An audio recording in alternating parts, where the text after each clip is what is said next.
logika yang bisa menerima bahwa bau mulut yang berpuasa ini lebih wangi daripada minyak misik adalah logika cinta, guys. Maksudnya? Karena di mata orang yang mencintai, kekurangan kekasih itu bisa jadi sesuatu yang baik, sesuatu yang romantis. Allah itu sangat mencintai orang yang berpuasa. Makanya as-saumu li wa ana ajzi bihi. Puasa itu bagianku, kata Allah, dan aku langsung yang kelak akan membalas orang yang berpuasa itu. Nah, diteruskan dalam hadis ini wala khulumu famis shaimi atyabu min rihil misk, bahwa bau mulutnya orang berpuasa itu lebih wangi daripada minyak misik.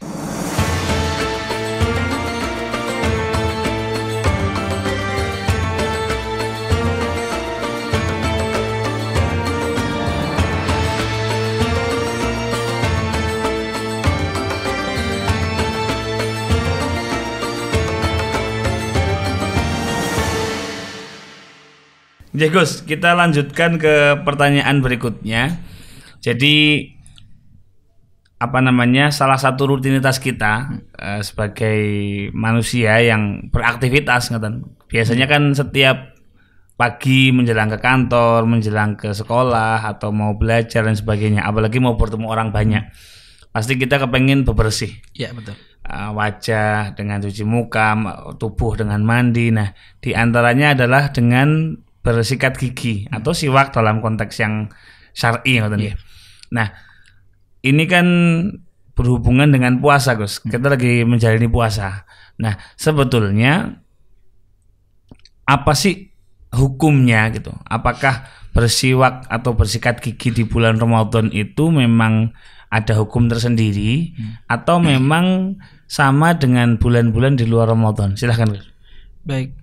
Pertama perlu kita dalami dulu, sikatan itu termasuk mendapat kesunahan siwak atau tidak. Oke.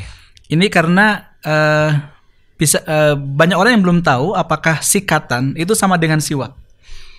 Para ulama mengatakan bahwa kesunahan siwak itu bisa dilakukan dengan apapun yang kasar dan bisa menghilangkan kotoran dari mulut.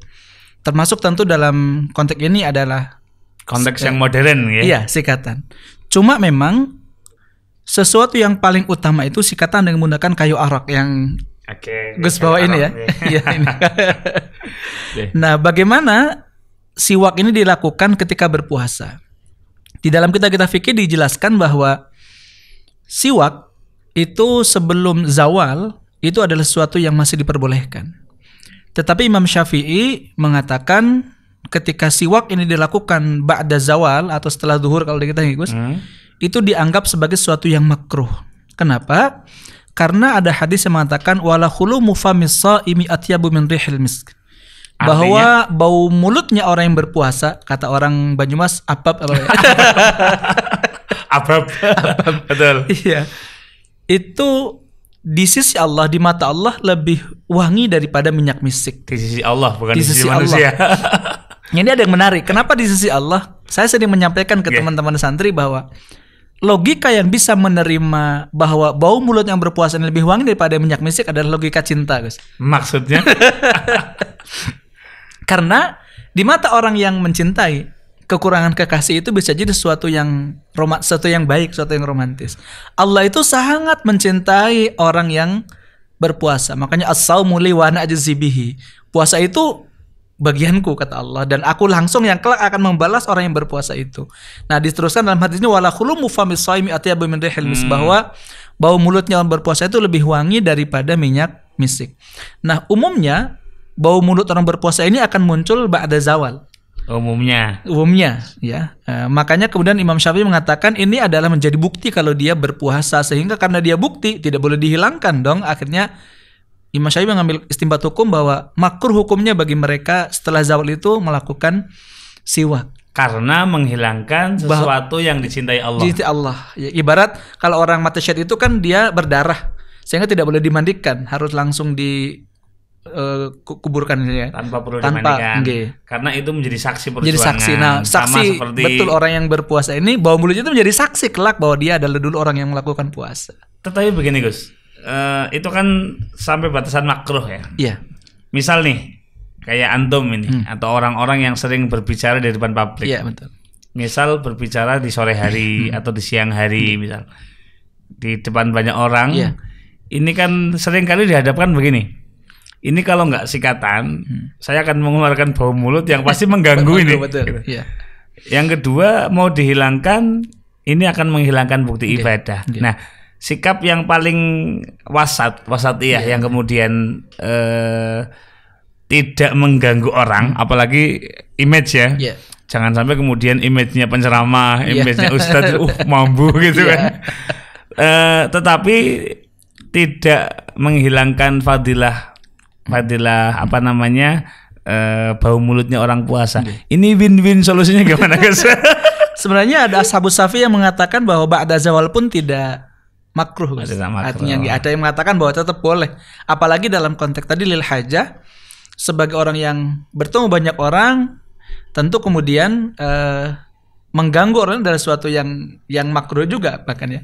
Maka dalam pandangan saya bahwa menghilangkan bau mulut ketika kita memang ada hajah adalah sesuatu yang diperbolehkan. Artinya memang kondisional pada akhirnya. Iya betul. Jadi teman-teman kalau ngomong di depan banyak orang ya harus tampil maksimal ya guys. Iya betul. Oke. Nah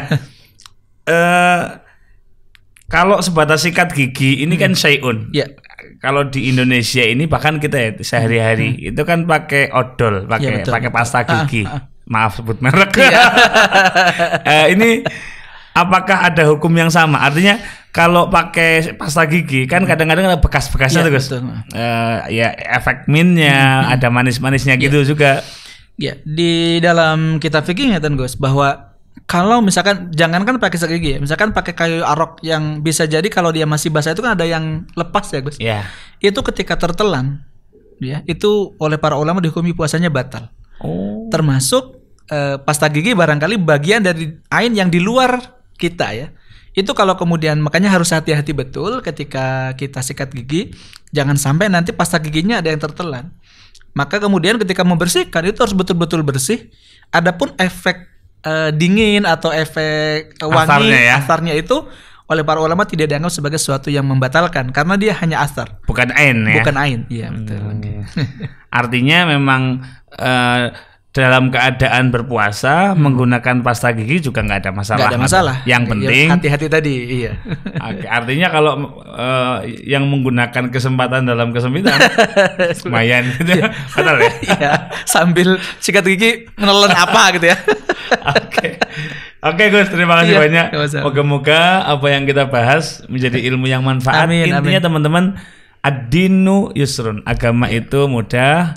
Fala yusadad-dinu illa ghalabah. Maka siapapun yang mempersulit agama ini pasti dia yang akan kalah. Jadi kita konklusikan soal sikat gigi ataupun bersiwak, memang kalau kita pakai pendapat yang paling hati-hati, sebisa mungkin setelah zawal jangan bersiwak atau jangan bergosok gigi. Kita ikut pendapat yang kuat dalam madzhab Syafi'i bahwa itu hukumnya makruh. Supaya pahala kita juga semakin banyak.